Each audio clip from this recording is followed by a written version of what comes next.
اللہ اکبر اللہ اکبر۔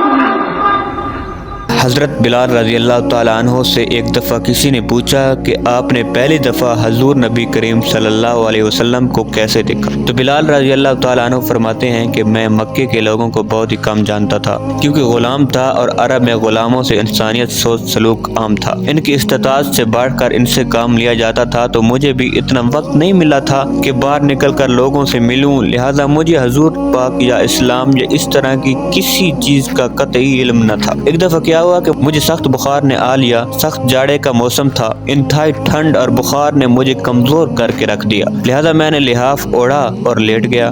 ادھر میرا مالک جو یہ دیکھنے آیا کہ میں جو پیس رہا ہوں یا نہیں، تو مجھے لحاف اوڑھ کر لیٹا دیکھ کر میری قمیض بھی اتروا دی اور مجھے کھلے ذہن میں دروازے کے پاس بٹھا دیا کہ یہاں بیٹھ کر جو پیس۔ اب سخت سردی اور اوپر سے بخار اور اتنی مشقت والا کام، میں روتا جاتا تھا اور جو پیستا جاتا تھا۔ کچھ ہی دیر میں دروازے پر دستک ہوئی، میں نے اندر آنے کی اجازت دی تو ایک نہایت متقی اور پرنور چہرے والا شخص داخل ہوا اور پوچھا کہ جوان کیوں روتے ہو؟ جواب میں نے کہا کہ جب اپنا کام کرو تمہیں اس سے کیا، میں جس وجہ سے بھی روں۔ یہاں پوچھنے والے بہت ہیں لیکن مداوع کوئی نہیں کرتا۔ قصہ مختصر کہ بلال نے حضور کو کافی سخت جملے کہے۔ حضور صلی اللہ علیہ وسلم یہ جملے سن کر چل پڑے۔ جب چل پڑے تو بلال نے کہا بس میں نہ کہتا تھا کہ پوچھتے سب ہیں، مداوع کوئی نہیں کرتا۔ حضور یہ سن کر بھی چلتے رہے۔ بلال کہتے ہیں کہ دل میں جو ہلکی سی امید جاگی تھی کہ یہ شخص کوئی مدد کرے گا وہ بھی گئی، لیکن بلال کو کیا معلوم تھا کہ جس شخص سے آپ کا واسطہ پڑا ہے وہ رحمت للعالمین ہے۔ بلال کہتے ہیں کہ کچھ ہی دیر میں وہ شخص واپس آ گیا۔ اس کے ایک ہاتھ میں گرم دودھ کا پیالہ،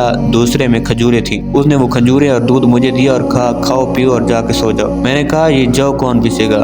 نہ پیسے تو مالک صبح بہت مارے گا۔ اس نے کہا تم سو جاؤ، یہ پیسے ہوئے مجھ سے لے لینا۔ بلال سو گئے۔ حضور نے ساری رات ایک اجنبی حبشی غلام کے لیے چکی پیسی۔ صبح بلال کو پیسے ہوئے جو دیے اور چلے گئے۔ دوسری رات پھر ایسا ہی ہوا، دودھ اور دوا بلال کو دی اور ساری رات چکی پیسی۔ ایسا 3 دن مسلسل کرتے رہے جب تک کہ بلال ٹھیک نہ ہو گئے۔ یہ تھا وہ تعارف جس کے بطن سے اس لافانی عشق نے جنم لیا۔ آج بھی بلال کو صحابی رسول بعد میں عاشق رسول پہلے کہا جاتا ہے۔ اس نے حضور کے وصال کے بعد اذان دینا بند کر دی، کیونکہ جب اذان میں اشہد ان محمد رسول اللہ تک پہنچتے تو حضور کی یاد میں ہچکیاں بن جاتی تھیں اور زاروں کی طرح رونے لگتے تھے۔